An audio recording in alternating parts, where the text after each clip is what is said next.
নমস্কাৰ বন্ধুসকল, স্বাগতম জনাইছোঁ নিউজ অফ আছাম ইউটিউব চেনেলটোলৈ। বন্ধুসকল, এটা খুবেই ভাল খবৰ, ক্ৰিকেট প্ৰেমীসকলৰ কাৰণে খুবেই ভাল খবৰ। আপোনালোকে গম পাইছে, অসমৰ ৰিয়ান পৰাগে জিম্বাবুৱে চিৰিজৰ বাবে যিহেতু উৰা মাৰিছে জিম্বাবুৱেৰ বাবে, যিটো চিৰিজ তেওঁলোকৰ বাবে আহি আছে, সেইটো চিৰিজৰ বাবে। গতিকে তাতে এটা ইম্পৰ্টেণ্ট কথা যে সন্তান ৰিয়ান পৰাগৰ যিটো জাৰ্চি নাম্বাৰ আছিলে সেইটো চেঞ্জ হ'ল। আগতে আছিলে 5, এতিয়া হৈ গ'ল 12। কিয় নহ'ল বা কেনেকৈ নহ'ল, কি কথা আৰু এতিয়া গৈ ক'ত আছেগৈ, সকলোখিনি এই ভিডিঅ'টোত জানিব পাৰিব।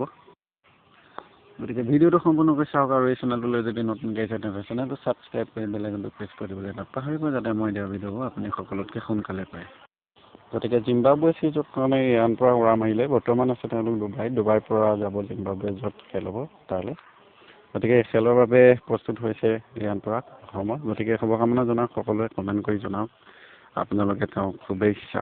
লগতে ভাল খবৰ, তেওঁৰ 12 নম্বৰ জাৰ্চিটো চাবলৈ গ'লে আগতে এইটো 12 নম্বৰ যিটো জাৰ্চি আছিলে সেইটো পিন্ধিছিলে এজন ইণ্ডিয়া সুদক্ষ প্লেয়াৰ বুলি ক'ব লাগিব, যিহেতু নেকি চেম্পিয়ন প্লেয়াৰ যুৱৰাজ সিং। আপোনালোকে সকলোৱে চিনিয়ে পায়, 6টা বলত 6টা 6। গতিকে হ'লবিলাক কথাটো তেনেকুৱা নহয় যে তেওঁ যুৱৰাজ সিঙৰ নিচিনা হ'ব বিচাৰিছে, তেনেকুৱা কোনো ধাৰণা তেওঁৰ মনত নাই। আৰু এইটো আমাৰ মানুহে ভবাটো ভুল, সকলোৱে হয়তো এইটো ভাবিছে। গতিকে তেনেধৰণৰ কোনো কথা নাই, হয়তো তেওঁ যিটো নাম্বাৰ জাৰ্চি আছিলে সেইটো আগতে কোনোবাই পিন্ধে, নতুবা ইণ্ডিয়াৰ জাৰ্চিত বেলেগ কোনোবা আছে, সেইটো কাৰণে তেওঁ সেইটো বাছি লৈছে। ৰিয়ান পৰাগৰ জাৰ্চিটো নম্বৰটো হ'ব 12। গতিকে আজিলৈ ভিডিঅ'টো সিমানেই। যদি চাই ভাল পালে লাইক কৰক, শ্বেয়াৰ ছাবস্ক্ৰাইব কৰি বেলেগতো প্ৰেছ কৰিবলৈ নাপাহৰিব। লগতে ৰিয়ানক শুভেচ্ছা জনাবলৈ নাপাহৰিব।